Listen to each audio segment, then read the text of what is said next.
Everyone, তো সবাই রাত্রে খাওয়ার পরে ঘুমিয়ে পড়ে। আর এখন বাজে 12:30। আমি রান্নাঘরে সব কাজ শেষ করে এসেছি, বাসন মাজা, গ্যাস ট্যাস মোছা। আর রান্নাঘরে ফোন নিয়ে যেতে পারিনি বললে তোমাদের সাথে শেয়ার করা হয়নি যে কত কাজ করেছি। তারপরে এখন দেখো আমার হাজব্যান্ডের প্যান্টটা ছিঁড়ে গেছিলো বলে এটা সেলাই করতে হবে। আর এখন তোমাদের আমি টাইমটা শেয়ার করছি তোমাদের সাথে যে কটা বাজে। এখন বাজে 12:28, ঠিক আছে, 12:30। তো এখন আমার হাজব্যান্ডের প্যান্ট সেলাই করলাম। তো এত কাজ করার পরে না খুব খিদে পেয়ে গেছে, ওই জন্য জল বিস্কুট খেলাম।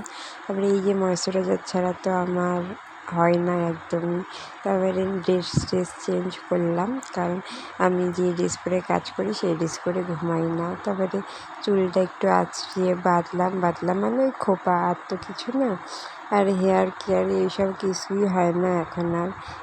আমি তোমাদের সাথে একদিন শেয়ার করবো যে টুকটাক যে এখন কাজ কেন বেড়ে গেছে বা কিছু, সব কিছু তোমাদের সাথে শেয়ার করব।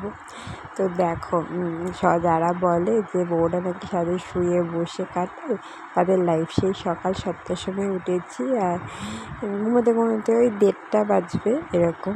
দেখো চুল টুল এখনও আঁচড়ানো হয়নি। আমার হাজব্যান্ডের ফোনটা চার্জে দেবো, কারণ সকালবেলা কাজে যাবে। তো চার্জে দিয়ে তারপরে শোবো। তো আমি বুঝতে পারছি না ভিডিওটা এরকম স্টপ হয়ে গেল কেন।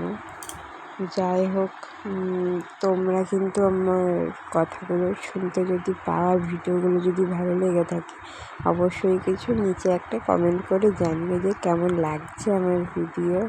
আর এই 12টার সময় আমি ভিডিও এডিটিং করছি, আর এখন মশারির মধ্যে ঢুকলাম।